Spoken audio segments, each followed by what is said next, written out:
Vamos nos colocar de pé. Pode bater palma, pode glorificar aquele que era, tem, pode e faz. Aleluia. Quantos acreditam na presença do Espírito Santo aqui? Diga glória a Deus. Ei, eu disse ainda há pouco que Deus vai lhe acertar. Deus tem um plano todo especial para essa noite. Você vai descobrir até o término desse culto que valeu a pena você ter vindo. Valeu a pena. Deus tem algo para você. Quando todas as portas se fecham, Deus tem um plano especial para a sua vida. Não há nada que Deus não faça por um coração sedento. O salmista disse que um coração compungido e contrito Deus não rejeita. Eu não sei como você está aqui nessa noite.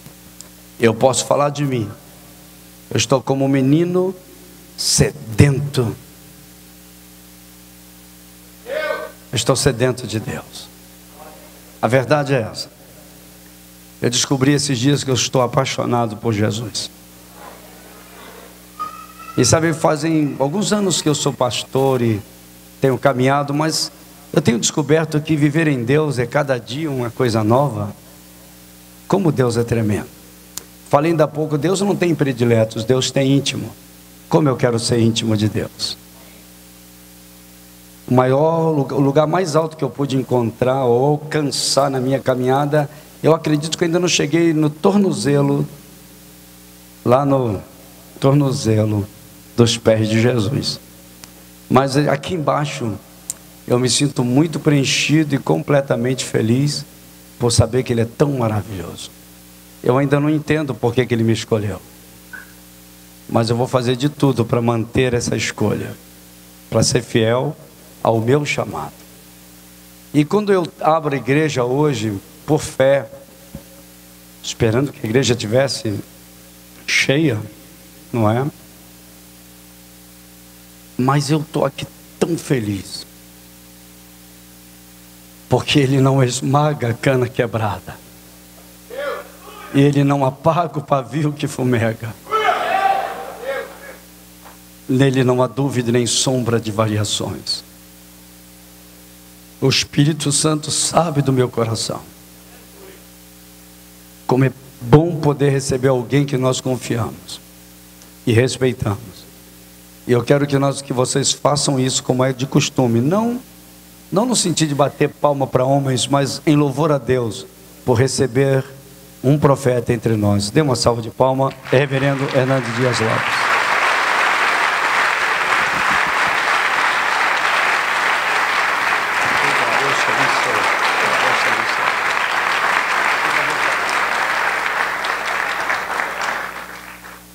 Muito obrigado, Paulo, pelo seu carinho. Muito obrigado, irmãos, pela acolhida tão generosa. Deus tem uma palavra para você. E Deus está neste lugar. E Deus fala e fala pela sua palavra. Por isso, abra comigo a Bíblia, a palavra de Deus, na carta de Paulo aos Romanos. Romanos capítulo 8. Ainda em pé como vocês estão, nós faremos a leitura dos versos 26 a 30. Romanos 8, 26 a 30.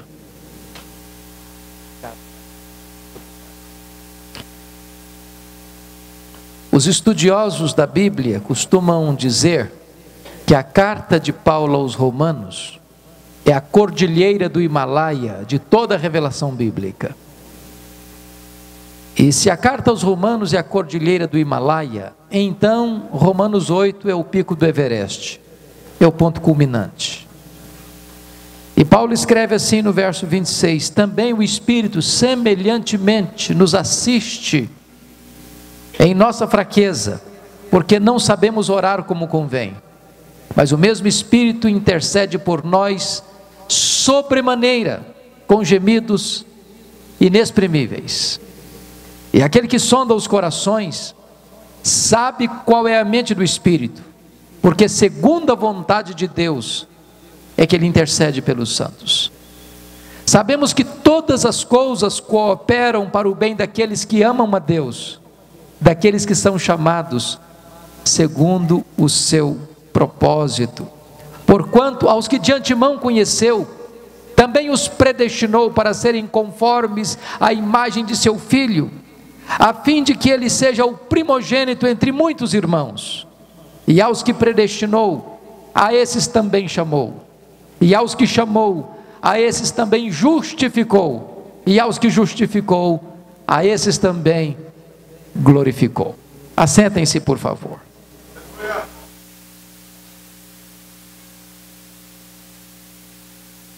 Meus amados, o que eu tenho para lhes dizer nesta noite não é uma hipótese, não é uma mera possibilidade. O que eu tenho para lhes dizer, e vou lhes falar agora, é uma verdade absoluta e irrefutável. E a verdade que eu quero lhe dizer é esta: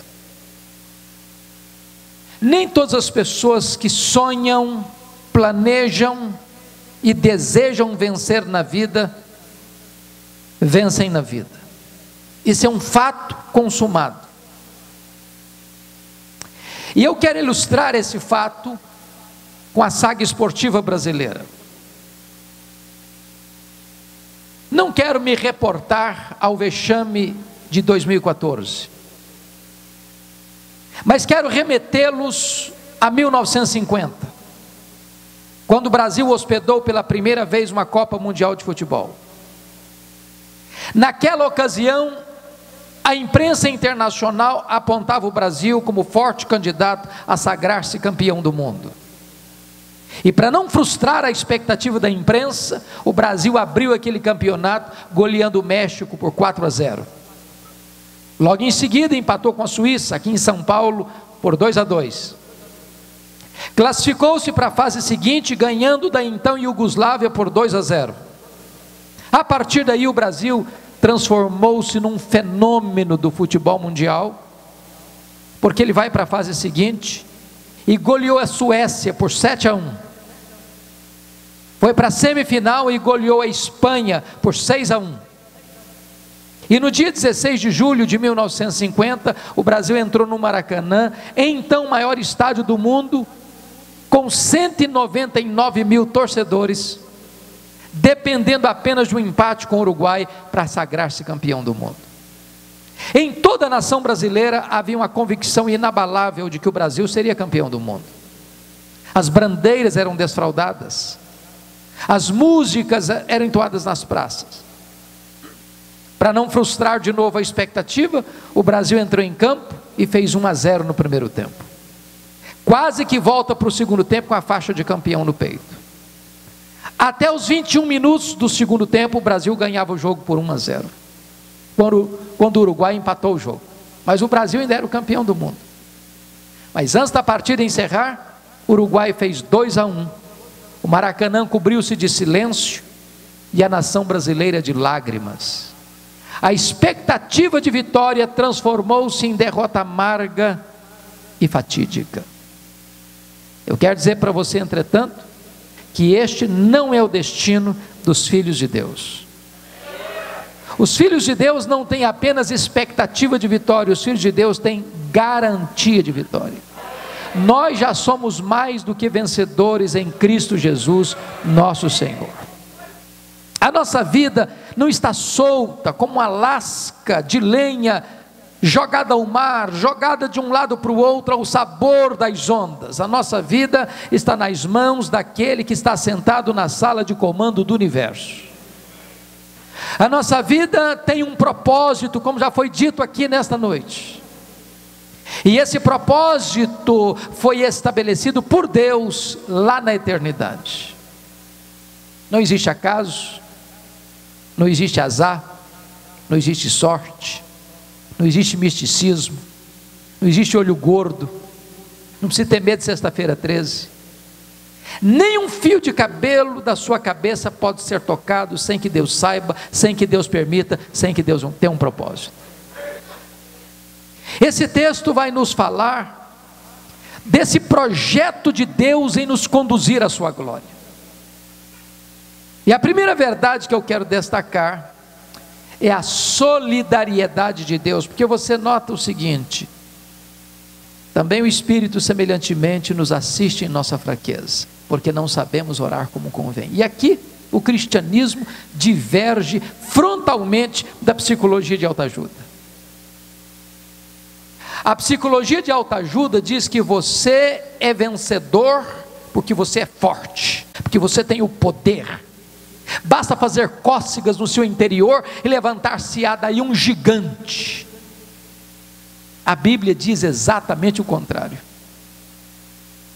A Bíblia diz que você e eu somos vencedores, não porque somos fortes, mas apesar de sermos fracos. E nós somos muito fracos, muito fracos. Primeiro, nós temos fraquezas físicas. Querendo ou não, gostando ou não, o tempo vai esculpindo em nossa face algumas rugas indisfarçáveis. Tem hora que uma cirurgia plástica dá um jeitinho, mas chega um momento que nem pitangui dá jeito. Dizem os entendidos que cada fio de cabelo branco que brota na sua cabeça é a morte chamando você para um duelo. E eu acho que já tem um exército acampado ao meu redor. Temos fraquezas físicas. As nossas pernas ficam bambas, os nossos braços flácidos, os nossos olhos embaçados, porque nós temos fraquezas físicas. Nós temos fraquezas emocionais. Quantas vezes você já se desesperou da própria vida? Quantas vezes você já atravessou noites sem dormir, aflito, chorando, desesperado? Porque temos fraquezas emocionais. Nós temos fraquezas morais. Quantas vezes você já prometeu para Deus, sinceramente, com lágrimas, nunca mais repetir aquele erro, nunca mais cair naquele mesmo pecado, e de repente você se colhe repetindo o mesmo erro, o mesmo pecado, porque temos fraquezas morais. Nós temos fraquezas espirituais. Nós somos um ser ambíguo, nós somos um ser contraditório. O bem que nós queremos fazer, não fazemos. O mal que não queremos, esse praticamos. Mas o que é glorioso é que por sermos fracos, Deus não nos escorraça, Deus não nos rejeita, mas o Espírito Santo nos assiste em nossa fraqueza.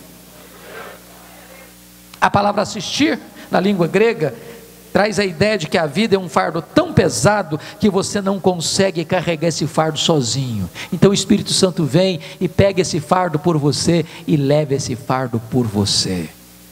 Mas por que você e eu somos fracos? Diz Paulo, porque nós não sabemos orar como convém. Nem orar nós sabemos, nem orar. Quantas vezes você já pediu para Deus uma pedra, pensando que estava pedindo um pão? Quantas vezes você já pediu para Deus uma cobra, pensando que estava pedindo um peixe?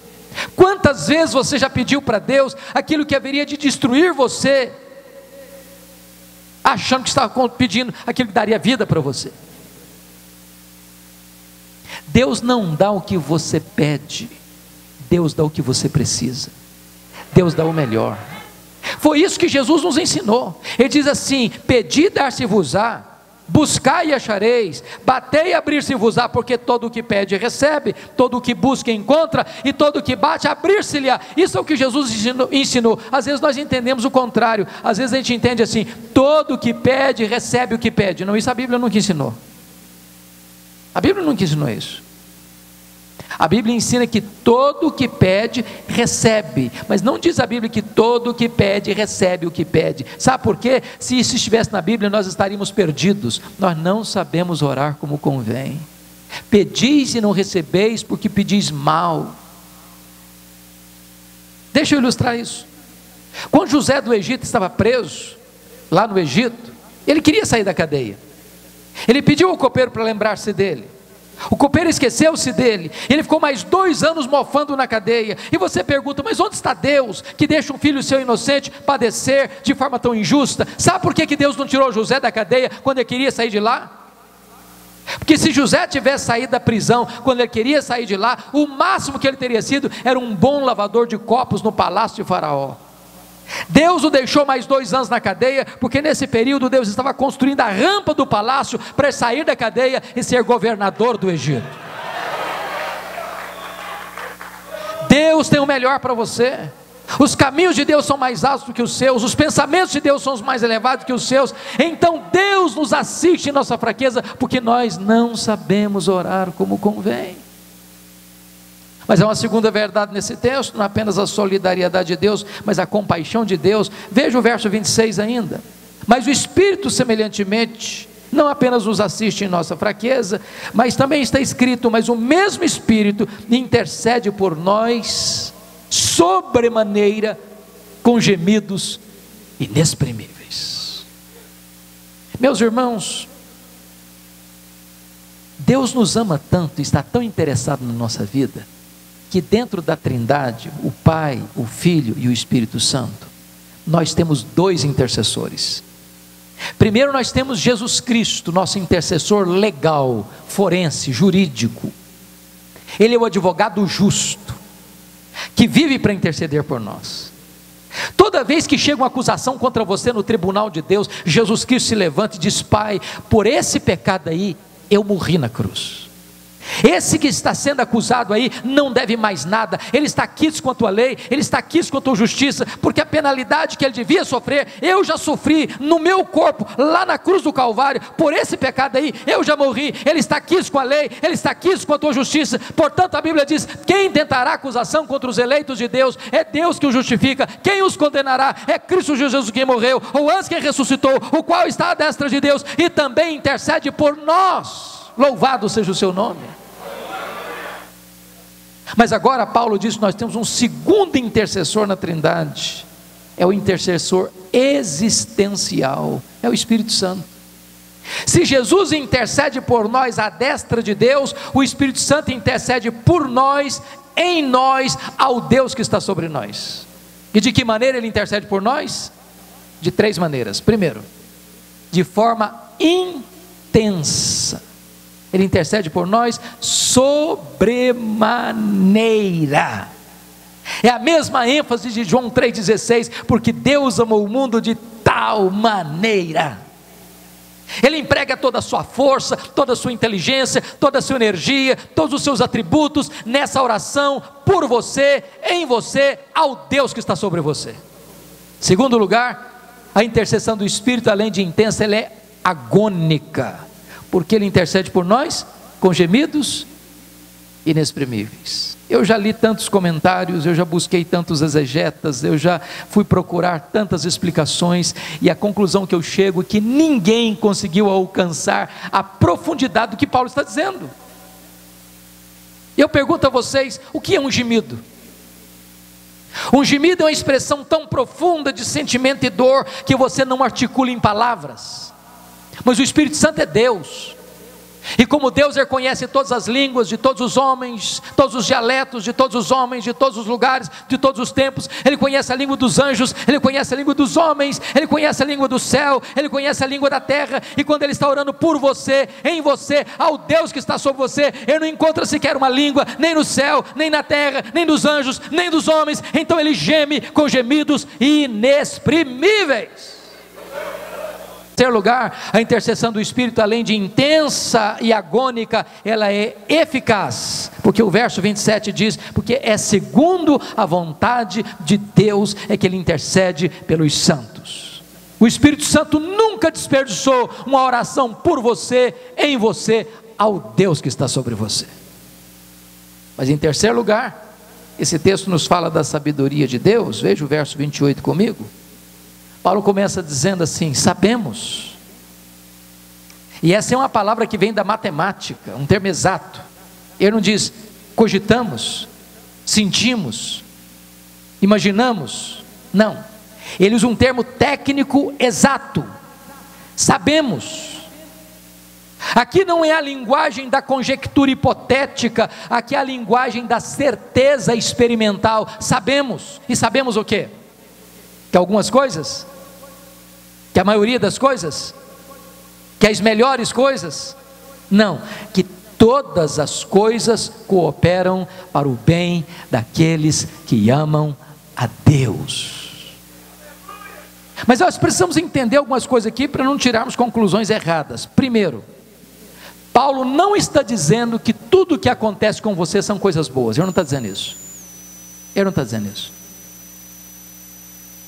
Não é verdade que se você é crente mesmo, você nunca vai ter problema na vida. Não é verdade que se você for crente mesmo, você nunca vai ficar doente. Não é verdade mesmo que se você for crente mesmo, você sempre vai ser rico, vai andar de carro importado e morar num apartamento de cobertura. Eu quero dizer para você que crente fica doente, que crente perde emprego, que crente bate carro, que crente leva bala perdida na rua, que crente enterra os seus mortos, que crente chora o luto de seus mortos. A vida cristã não é uma redoma de vidro, não é uma blindagem espiritual. Nós estamos sujeitos a todas as vicissitudes da vida, porque Jesus nunca nos prometeu ausência de problemas, Ele prometeu estar conosco todos os dias, até a consumação dos séculos. Segundo lugar, Paulo não está dizendo que as coisas se encaixam por si mesmas, como que num jogo de coincidência. Não. Paulo não está dizendo que se os astros se movimentarem desta ou daquela maneira, você lendo o seu horóscopo, vai descobrir que hoje vai ser mais favorável do que amanhã. Não. Paulo está dizendo é que Deus está trabalhando na sua vida como um tapeceiro divino. Ele tempera lágrimas com alegrias, Ele tempera revelações da glória com espinho na carne, Ele tempera sofrimento com regozijo, Ele tempera os vales mais escuros com as montanhas mais iluminadas. E todas essas coisas trabalhadas pela mão da providência, ainda que a providência seja carrancuda, você verá uma face sorridente, a face sorridente de Deus, trabalhando não contra você, mas a seu favor. Não há Deus como o nosso, que trabalha para aqueles que nele esperam. Paulo também não está dizendo que todas as coisas cooperam para o bem de todas as pessoas. Ele não está dizendo isso.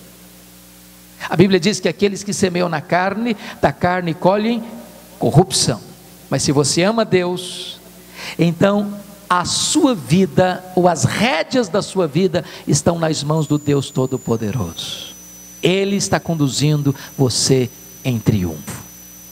Mas talvez você argumente assim: pastor, eu só não estou entendendo uma coisa, isso é muito bonito, mas a minha vida está uma complicação, está de ponta cabeça, eu não consigo entender ou enxergar isso na minha vida. Deixa eu dizer uma coisa para você: haverá momentos na sua vida que você não vai conseguir entender o que Deus está fazendo na sua vida. Mas quando você não conseguir entender o que Deus está fazendo na sua vida, você pode entender Deus. Ele é soberano, Ele é seu Pai, Ele ama você, e Ele está fazendo com que todas as coisas contribuam para o seu bem.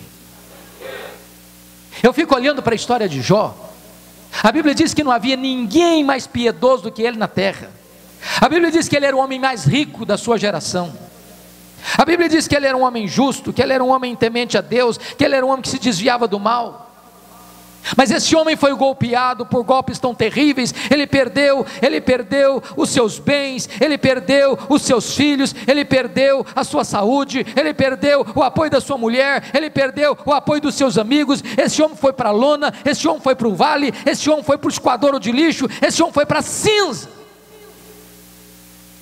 E no mais profunda agonia da vida, ele levanta aos céus 16 vezes a mesma pergunta: por quê? Por quê? Por quê? Por quê? Por quê? Por quê? Por que que a minha dor não cessa? Por que que eu perdi os meus filhos? Por que que eu não morri no ventre da minha mãe? Por que que eu não morri ao nascer? Por que que os seios da minha mãe não estavam murchos de leite para eu morrer de fome? Por que que o Senhor não me mata de uma vez? Sabe qual foi a explicação que ele recebeu de Deus? Nenhuma. Apenas o silêncio. Ele fez 34 queixas contra Deus. Sabe qual a resposta de Deus? Silêncio. Quando Deus respondeu a Jó, quando Deus resolveu falar com Jó, Deus não respondeu nenhuma das perguntas de Jó. Ao contrário, Deus fez 70 perguntas para ele. 70. E Deus perguntou assim: onde você estava, Jó, quando eu lançava os fundamentos da terra? Onde você estava, Jó, quando eu espalhava as estrelas no firmamento? Onde você estava, Jó, quando eu cercava as águas do mar? E Deus foi se revelando a Jó, e Deus foi mostrando a sua grandeza para Jó, e Deus foi descortinando o seu poder impressionante para Jó, e Jó foi se encolhendo, se encolhendo, se encolhendo, se encolhendo, e disse: agora eu sei de uma coisa, eu sei que tudo tu podes, nenhum dos teus planos pode ser frustrado. Eu te conhecia só de ouvir falar, mas agora os meus olhos te veem, e eu me abomino no pó e na cinza. E Deus restaura a sorte de Jó, Deus dá em dobro tudo que ele possuía, Deus devolve a sua saúde, Deus devolve o seu casamento, Deus devolve a sua riqueza, Deus devolve os seus amigos, Deus lhe dá mais 10 filhos na terra, enquanto ele já tinha 10 filhos no céu. E diz a Bíblia que tudo Deus restaura, mas Deus não explica. Deus não explica. O livro termina e ninguém sabe por que Jó sofreu. Está todo mundo errado. Satanás estava errado, porque achou que ninguém podia amar mais a Deus do que o dinheiro, do que a família, do que a si mesmo. A mulher de Jó estava errada, porque achou que ninguém podia servir a Deus no sofrimento. Os amigos de Jó estavam errados, porque acharam que Jó sofria por causa de algum pecado que ele tivesse cometido. Jó estava errado, porque pensou que Deus o afligia sem causa. Deus às vezes restaura sem dar explicação. Algumas pessoas dizem: pastor, eu vou chegar no céu com uma listinha de perguntas, eu vou querer saber algumas coisas. Eu vou dizer para você que não vai ser preciso. O céu é autoexplicativo. Quando você chegar lá no céu, você vai entender o que Paulo escreveu: a nossa leve e momentânea tribulação produziu para nós eterno peso de glória acima de toda comparação. Quando Albert Einstein, depois do sucesso com a teoria da relatividade, veio à América, um repórter perguntou para a esposa dele o seguinte: a senhora compreende a complexa teoria da relatividade pela qual o seu marido é tão famoso no mundo? Ela respondeu assim: eu não compreendo a complexa teoria da relatividade pela qual meu marido é tão famoso no mundo, mas eu compreendo o meu marido. Se você não consegue entender o que Deus está fazendo, você consegue entender Deus. Ele é seu Pai, Ele é soberano, Ele sabe o que está fazendo na sua vida, Ele está conduzindo você em triunfo. Talvez até você pergunte assim: mas eu quero saber que bem é esse que todas as coisas cooperam para ele. Será que é ser rico? Será que é ser famoso? Será que é ter uma saúde inabalável? Que bem é esse? Paulo não deixa dúvida na resposta. O verso 29 responde: Deus predestinou você para você ser conforme a imagem de Jesus Cristo, a fim de que Jesus Cristo seja o primogênito entre muitos irmãos. Sabe qual é o grande projeto de Deus na sua vida? Não é você ser rico, isso pode até vir a reboque. Não é você ser famoso, isso pode até vir a reboque. Não é você ter uma saúde de ferro, isso pode até vir a reboque. O grande projeto de Deus na sua vida é você ser uma pessoa parecida com Jesus. Deus está esculpindo em você a beleza de Jesus. O projeto de Deus não é apenas levar você para a glória, o projeto de Deus é transformar você à imagem do Rei da Glória. Mas como é que Deus faz isso? O verso 30 responde: aos que Deus predestinou, a esses Deus também chamou. O que Paulo está ensinando aqui? É que esse processo não começou com você, começou com Deus. Não foi você que amou a Deus primeiro, para depois então Deus te amar, não. A Bíblia diz: foi Deus que amou você primeiro, depois você respondeu ao amor de Deus. Jesus Cristo diz: não fostes vós que me escolhestes a mim, foi eu que vos escolhi a vós outros. Tudo começa com Deus. E Deus não escolheu a você e a mim porque nós éramos muito bons. Então Deus diz: olha, eu vou escolher vocês porque vocês são tão maravilhosos e vocês merecem tanto o meu amor, que eu resolvi amar vocês porque vocês são demais. E nós chegaríamos para Deus: Deus, o Senhor tem muito bom gosto, porque na verdade o Senhor tomou a melhor decisão mesmo, porque na verdade nós somos muito bons mesmo, nós somos maravilhosos mesmo, nós temos tantas virtudes, nós temos tantos predicados maravilhosos, nós somos pessoas magníficas, Deus, então parabéns que o Senhor nos escolheu. Não foi assim. A Bíblia diz que Deus nos amou quando nós éramos fracos, quando nós éramos ímpios, quando nós éramos pecadores, quando nós éramos inimigos de Deus. Deus nos amou, Deus pôs o seu coração em nós, Deus nos deu o seu Filho, e Ele levou o seu Filho à cruz, e Ele traspassou o seu próprio Filho com os nossos próprios pecados, porque Ele amou-nos com amor eterno, com amor sacrificial, com amor incompreensível. Louvado seja o seu nome. E aos que Ele predestinou, diz Paulo, a esses também Ele chamou.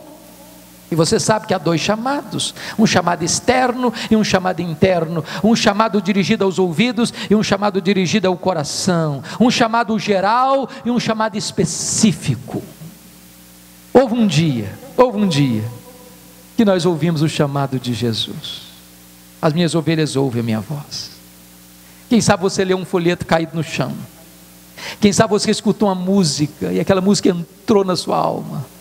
Quem sabe você escutou uma mensagem e aquela mensagem foi como uma flecha no seu coração. Quem sabe você leu um texto da Bíblia e os olhos da sua alma foram abertos e você ouviu a voz de Deus e atendeu essa voz.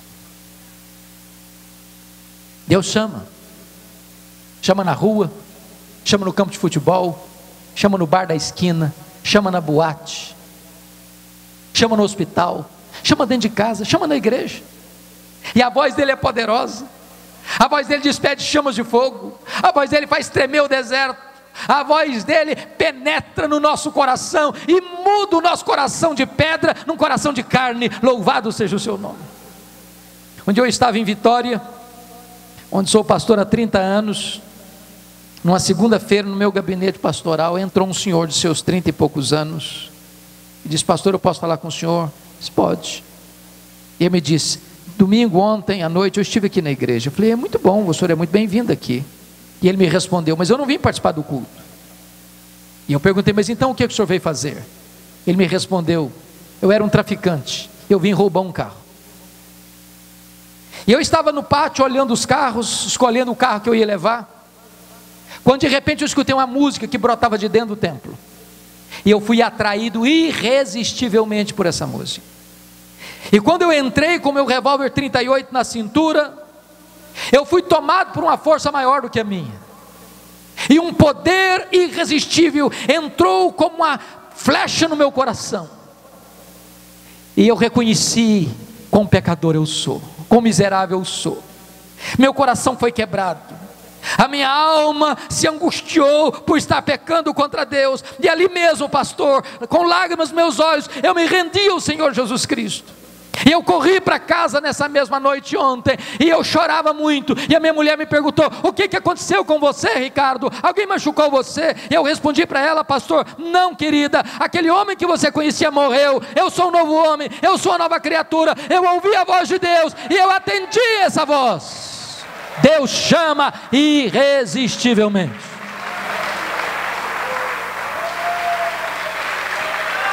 E Paulo responde mais: e aos que Deus chamou, a esses Deus também justificou. E eu quero dizer para vocês que aqui está o coração da Bíblia. Se você não conseguir entender a justificação, você não consegue entender a cruz, o Evangelho. A Bíblia diz que todos pecaram e destituídos estão da glória de Deus. Não há justo nenhum sequer. Todos pecaram, todos se afastaram. E a Bíblia diz que você e eu, todos nós, vamos ter que um dia comparecer perante o tribunal de Deus para dar conta da nossa vida. E a Bíblia diz que naquele grande dia do juízo, os livros serão abertos e nós vamos ser julgados segundo o que estiver escrito nos livros. E naquele grande dia, testemunhas levantar-se-ão contra nós, por exemplo, as nossas palavras. Você vai dar conta no dia do juízo por todas as palavras frívolas que você proferiu. Você se lembra delas? Eu pergunto a você: você já mentiu alguma vez? Você já contou piada imoral alguma vez? Você já xingou alguma vez? Você já agrediu alguém com palavras alguma vez? Você não se lembra mais, mas está tudo registrado nos anais do tribunal de Deus. A Bíblia diz que nós vamos ser julgados pelas nossas obras. Aquilo que você fez, seu pai não viu, sua mãe não viu, sua mulher não viu, seu marido não viu, seus filhos não viram, seus pais não viram, seu pastor não viu, sua igreja não viu, a lei não viu, Deus viu. Aquilo que você fechou a porta para ninguém ver, Deus estava lá. Tudo está registrado e nós vamos dar conta no dia do juízo. Diz a Bíblia que nós vamos prestar conta no dia do juízo pelas nossas omissões. E Jesus Cristo disse lá em Mateus 25, que no grande dia do juízo, Ele virá com grande glória e poder, Ele vai se sentar no seu trono, e vai separar as nações, uns à direita, outros à esquerda, e vai se dirigir os que estiverem à sua esquerda, dizendo assim: apartai-vos de mim, malditos, para o fogo eterno, preparado para o diabo e seus anjos. E você vai perguntar: mas o que é que essas pessoas fizeram de tão terrível? Sabe o que fizeram? Nada, só deixaram de fazer.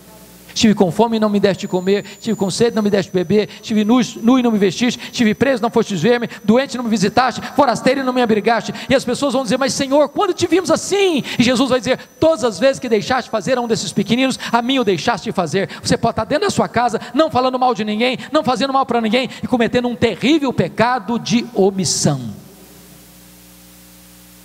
Mas mais, no dia do juízo, você e eu vamos ser julgados pelos nossos pensamentos e desejos. Deus vai julgar o segredo do nosso coração. E eu pergunto a você: quem passa por esse pente fino de Deus? Quem passa? Diz os psicólogos, e o senhor é psicólogo, que passa pela nossa cabeça em torno de 10 mil pensamentos por dia. Tem dia que passa mais um pouco. Quantos desses pensamentos nós teríamos vergonha de contar para um amigo mais íntimo? Imagine se Deus resolvesse projetar numa dessas paredes aqui o que nós pensamos só essa semana. Talvez você tenha argumentos assim: ah, pastor, mas eu não sou tão pecador assim, eu sou uma pessoa boa, o senhor não me conhece, eu sou um bom pai, eu sou um bom filho, eu sou uma boa esposa, eu sou uma boa mulher, eu sou um bom patrão, eu sou um bom empregado, eu sou até um bom crente. Deixa eu dizer uma coisa para você: você é mais pecador do que você jamais imaginou. E eu gostaria de provar isso. Vamos imaginar que você seja uma pessoa muito boa, mas vamos imaginar que você seja muito acima da média. Mas vamos imaginar que você seja uma pessoa tão boa que durante um dia inteiro você não peque nem uma vez por palavras, nem uma vez por obras, nem uma vez por omissão. Vamos imaginar que só na área dos pensamentos, que só Deus conhece, você tenha 9.997 pensamentos bons, só 3 pensamentos pecaminosos por dia. Você já seria quase um anjo ambulante. Mas se você tiver 3 pecados por dia, no final de um mês você tem quantos pecados? 90. No final de um ano você tem quantos pecados? 1080. Vamos arredondar para 1000? Se eu tivesse só 3 pecados por dia, eu estaria hoje com 56 mil pecados. Imagine você, um réu, assentado na cadeira do réu, e o promotor ou advogado de acusação provar pelos autos do processo que aquele réu cometeu 56 mil violações da lei. É indefensável. Ah, mas aqui nos tribunais da terra dá-se um jeitinho, se corrompe o juiz, se compra testemunhas, se suborna todo mundo, o culpado sai ileso. Mas eu pergunto a você: quem consegue molhar a mão de Deus dizendo: se o senhor der um jeitinho aí, eu dou uma molhada na sua mão? Quem corrompe Deus? Quem corrompe o tribunal de Deus? A Bíblia diz que Deus não inocentará o culpado. Mas talvez você argumente assim: bom, mas eu faço tanta coisa boa também. Eu acredito nisso. O grande problema seu e meu é que nós não somos perfeitos. Sabe por quê? Porque o padrão de Deus para entrar no céu, sabe qual é? Perfeição. Eu vou dizer uma coisa chocante para você agora. Sabia que só gente perfeita pode entrar no céu? Só gente perfeita. No céu não pode entrar pecado. Se o pecado entrar no céu, o céu não é céu mais. Mas você argumenta: mas e o que eu faço de bom? Eu vou comparar o seguinte: vamos imaginar que você fosse para casa hoje, nessa noite, fosse fazer um grande lanche para sua família, fosse na geladeira, pegasse 10 ovos, botasse uma grande frigideira no fogo, e você quebra o primeiro, o segundo, o terceiro, o quarto, o quinto, o sexto, o sétimo, o oitavo, o nono, a gema vermelhinha. Quando você quebrou o 10º ovo, ele estava podre, caiu lá no meio. Eu pergunto a você, quanto do omelete você estragou? Todo, mas só tinha um ovo estragado. O problema é que você comprometeu o padrão da perfeição. A Bíblia diz assim, lá em Tiago: se você guardar toda a lei, mas tropeçar num único ponto, você é culpado da lei inteira. A Bíblia diz assim: maldito é aquele que não perseverar em toda a obra da lei para cumprir. Consequentemente, é impossível você e eu sermos salvos, entrarmos no céu pelas nossas obras, pelos nossos méritos, pelos nossos predicados morais, pela nossa religiosidade. É impossível. É a mesma coisa de alguém se levantar pelos cordões do seu sapato. Mas eu tenho uma boa notícia para lhe dar nessa noite. Aquilo que você não consegue fazer, Deus fez por você em Cristo Jesus. Deus enviou Jesus Cristo ao mundo como seu representante, como seu fiador, como seu substituto. E quando Jesus estava lá na cruz, diz lá o livro de Isaías, que Deus pegou os seus pecados, as suas mazelas, as suas mentiras, as suas vaidades, a sua impureza, a sua incredulidade, a sua idolatria. Deus pegou todas as suas iniquidades e lançou todas elas sobre o seu filho. Naquele momento, diz a Bíblia, não havia beleza nele. Naquele momento ele foi feito pecado por nós. Diz a Bíblia que agradou ao Pai moê-lo. Ele foi traspassado pelas nossas iniquidades. Nesse momento o sol escondeu o seu rosto e houve trevas ao meio-dia. Nesse momento o próprio Pai escondeu o rosto dele, quando ele gritou: Deus meu, por que me desamparaste? Diz a Bíblia que Jesus Cristo levou sobre o seu corpo, como nosso substituto, todos os nossos pecados sobre a cruz. E quando ele foi feito pecado por nós, quando o nosso pecado estava sobre ele, diz a Escritura que ele pegou esse escrito de dívida que era contra nós, rasgou, anulou e o encravou na cruz e deu um brado: está consumado, está pago. Aquele que crê em mim não deve mais nada, ele está justificado. Louvado seja o seu nome. Eu quero dizer para você nesta noite que justificação é maior do que perdão. Maior do que perdão. Perdão é um conceito negativo e justificação é um conceito positivo. Eu explico. Imagine que você devesse ao Banco do Brasil R$1 milhão e você está falido, não tem um centavo. Agora imagine que alguém vai lá e deposita na sua conta R$1 milhão e quite a sua dívida. Você não deve mais nada, você está perdoado. Alguém quitou sua dívida. Quando a gente pensa em perdão, perdão para Deus não é passar a mão na nossa cabeça. Não, faz de conta, isso não aconteceu não tem problema, está resolvido, esquece isso. Não é assim não. Alguém pagou a dívida, e pagou-a completamente, e pagou com um preço de sangue. Alguém foi lá na sua conta e fez um depósito. A justiça de Cristo foi colocada na sua conta. Perdão, você só não tem mais dívida, mas se você estava falido, continua falido. O que é justificação? É positivo.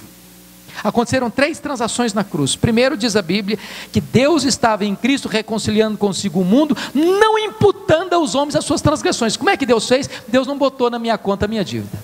Primeira transação. Segunda transação: aquele que não conheceu o pecado, Deus o fez pecado por nós. Ou seja, Deus transferiu a minha dívida para Jesus. O que é que Jesus Cristo fez com a minha dívida? Pagou-a. Terceira transação: aquele que não conheceu o pecado, Deus o fez pecado por nós, para que nele nós fôssemos feitos justiça de Deus. Sabe o que acontece agora? Deus vai lá na sua conta, lá no tribunal, puxa sua ficha, estava escrito lá: devedor, culpado, condenado. Como Cristo morreu por você, no seu lugar, em seu favor, pagou a sua dívida, satisfez a lei, satisfez a justiça, Deus bota um carimbo na sua ficha, lá no tribunal do céu: você não deve mais nada aqui, você está quisto com a minha lei, você está quisto com a minha justiça, e eu vou agora fazer um depósito na sua conta. Toda a infinita justiça do meu filho está na sua conta. Agora você tem todo e completo saldo positivo nessa conta, a justiça do meu filho. Isso é justificação. Louvado seja o seu nome. É por isso que Paulo não podia terminar de outra maneira. Aos que Deus justificou, a esses Deus também glorificou. Mas, meus irmãos, será que Paulo não cometeu um erro de gramática? Eu pergunto a vocês, esse verbo glorificou está em que tempo verbal? Está no pretérito perfeito, está no passado, consumado. Mas a glorificação não aconteceu ainda. A glorificação só vai acontecer quando Jesus voltar. Então por que Paulo colocou no passado? Se ela ainda vai acontecer. É porque na mente de Deus, nos decretos de Deus, você que creu no Senhor Jesus Cristo, você já está perdoado, você já está justificado, você já está na glória, você já está nas mãos do Deus Todo-Poderoso. E é por isso que Paulo vai fazer 5 perguntas e eu termino com elas, todas retóricas. Se Deus é por nós, quem será contra nós? Aquele que não poupou seu próprio filho, antes por todos nós o entregou, porventura não nos dará graciosamente com ele todas as coisas? Quem tentará acusação contra os eleitos de Deus? É Deus quem os justifica. Quem os condenará? É Cristo Jesus quem morreu, ou antes que ressuscitou, o qual está à destra de Deus e também intercede por nós. Quem nos separará do amor de Deus que está em Cristo Jesus? Será tribulação? Angústia? Perigo? Espada? Fome? Nudez? Doença? Divórcio? Luto? Traição? Paulo diz: eu sei de uma coisa, por todas essas coisas eu sou mais do que vencedor em Cristo Jesus. E eu estou bem certo de que nem a morte, nem a vida, nem anjos, nem principados, nem poderes, nem altura, nem profundidade, nem qualquer outra criatura poderá nos separar do amor de Deus que está em Cristo Jesus, nosso Senhor. Louvado seja o seu nome. Se você entrou aqui hoje e não tinha convicção de que está salvo por Jesus, esta é a noite da sua salvação. Se você entrou aqui nesta noite já salvo por Jesus, viva os dias da sua vida para glorificar esse Deus por tão grande salvação. Que Ele nos abençoe. Amém.